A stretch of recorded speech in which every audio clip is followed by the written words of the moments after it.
બહારવટીયો આવ્યો કોડીનાર ભાંગવા, કોડીનાર ભાંગવા આવું શું, આવજો બસાવવા.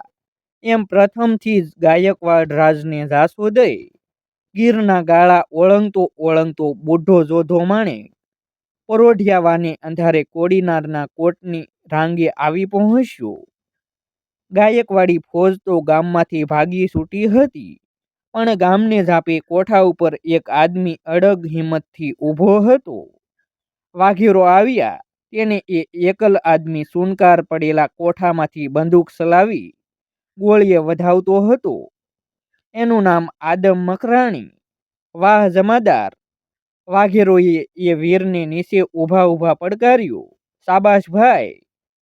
ગાયકવાડના આટલા સિપાઈઓમાં એક તેજ નિમક સાસું કર્યું. હવે બારો નીકળી જા, તારે માર્ગે પડ, તારું નામ કોઈ ન લઈ. આવી શાબાશીનો આદમ મકરાણી ન સમજી શક્યો. હતો બહાદુર, પણ મનની મોટપનો સાંટોય નહોતો.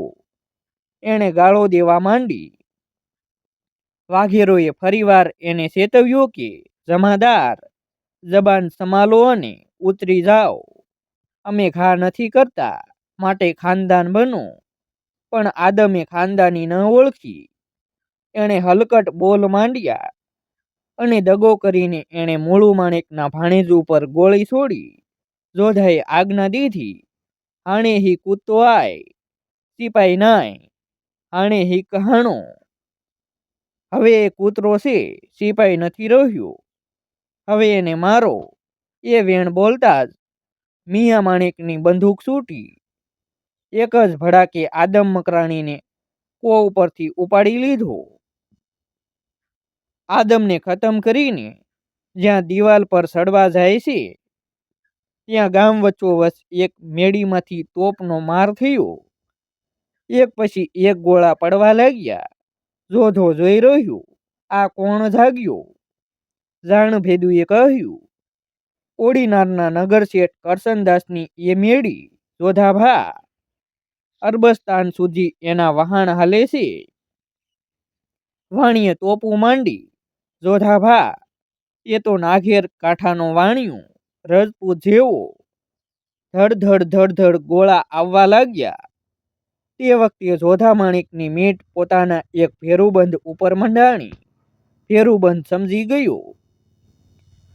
કાઠિયાવાડના રાજસ્થાન માહેલો એ એક જાડેજો ઠાકોર હતો. કરડો, કદાવર અને બંદૂકનો સાધેલ એ રજપૂત આંભલી પર ચડ્યો. બરાબર તોશવાળી મેડીમાં તીણી નજર નોંધીને એણે ભડાકો કર્યો. નગર શેઠના આરબ ગોલંદાજને વીંધી લીધો. ગોલંદાજ વીંધાતા જ મેડી પરથી વાણિયાએ શરણાગતિની કપડી કરી. ધોળો વાવટો બતાવ્યો. પછી જોધો માણેક કોટને નિસરણી માંડીને ઉઘાડી તલવારે આગળ થઈને ચડ્યો. દરવાનને ઠાર કરી દરવાજા ઉપાડા ફટાક મેલી પોતાના સરખે સરખા 100 જણને અંદર દાખલ કર્યા. બંદૂકોમાં 8-8 પૈસા ભારની વજનદાર ગોળીઓ ઠાંસી. ખોબો ખોબો દારૂ ભરી માણસો જે ઘડીએ હલ્લા કરવા ચાલ્યા તે ઘડીએ જોધો આંગળી ઊંચી કરીને ઊભો રહ્યો. સાંભળી લ્યો ભાઈ, વસ્તીની બોન દીકરીઓને પોતપોતાની દીકરીઓ ગણીને ચાલજો. પ્રભુ મહેતા મુરાદીઓને હાથ કરજો, પછી વેપારીઓને પકડજો. બીજો જે સામો ન થાય એને બોલાવજો. ગામમાં પેસીને વાઘેરો છૂટા છવાયા ભડાકા કરવા લાગ્યા. તેટલામાં બાજુની ખડકી ઉઘાડીને એક ડોશી બહાર ડોકાણી. હાથ જોડીને બહારવટિયાને વિનવવા લાગી કે એ બાપા, બંદૂકું બંધ કરો. મારું ગરીબનું ઘર ભાંગી પડશે. શું છે માડી? જોધાએ પૂછ્યું. મારે એકનો એક દીકરો છે. એની વહુને અટાણે સોરું આવવાનો સમો છે. આ ધડાકા સાંભળીને વહુ બાપડી ફાટી મરશે. જોધાએ હાથ ઊંચો કરી ગોળીબાર થંભાવ્યો. કાવસ્ત દેસાઈનું ઘર હતું.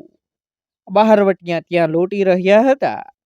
4 વર્ષના એક નાના છોકરાના પગમાંથી તોડા કાઢતા હતા. છોકરો રોતો હતો. ભાઈ માધવરાય, એ છોકરાની બહેનને હાકલ કરી. રોવે છે સિદ્ધ ભાઈ, તું જીવતો રહીશ તો તોડા ઘણાય મળી રહેશે. રોમા માધવરાય નામ સાંભળતા જ વાઘેરો અટકી ગયા. એકબીજાની સામે જોઈ કહેવા લાગ્યા કે પાતો માધુરાવજા કૂતરા આહા. માધવરાય તો આંસજા ઠાકર, આપણે તો માધવરાવના કૂતરા છીએ. માધવરાયજી તો આપણા પ્રભુ કહેવાઓ. એ બાળકને માધવપુરવાળા પ્યારા પ્રભુ માધવરાવનો નામેરી જાણીને વાઘેરો પગે લાગ્યા અને વગર લૂંટ્યો બહાર નીકળી ગયા. ગામ કબજે કરી કચેરી ભરીને બહારવટિયાએ બેઠક જમાવી.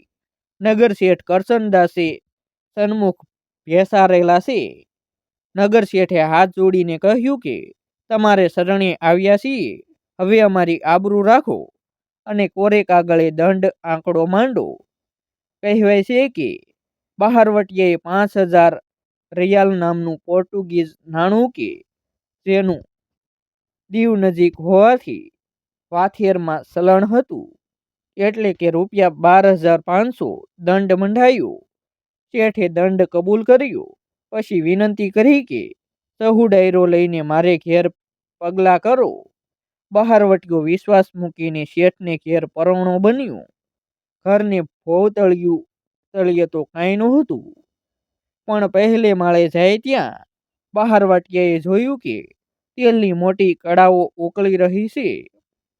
ઉપલે માળે જાય તો પાણા ગોફણો વગેરેના ઢગલા પડ્યા છે.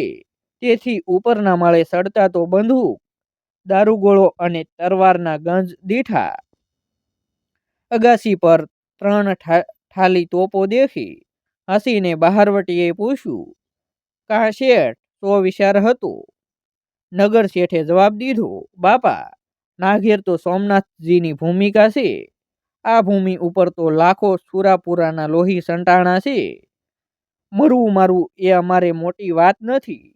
સાસુ બોલું છું કે જો તમારામાં ધર્મ ન દેખ્યો હોત તો, ને મને ગામની બાયુ દીકરીઓની બેઇજ્જતીની બીક હોત તો, બડાઈ નથી મારતો પણ લડતે લડતે ચોથી ભૂંયે સડત અને તેમ છતાં ન પહોંચતો સુરંગ ફોડીને મેળી ઉડાવી દેત.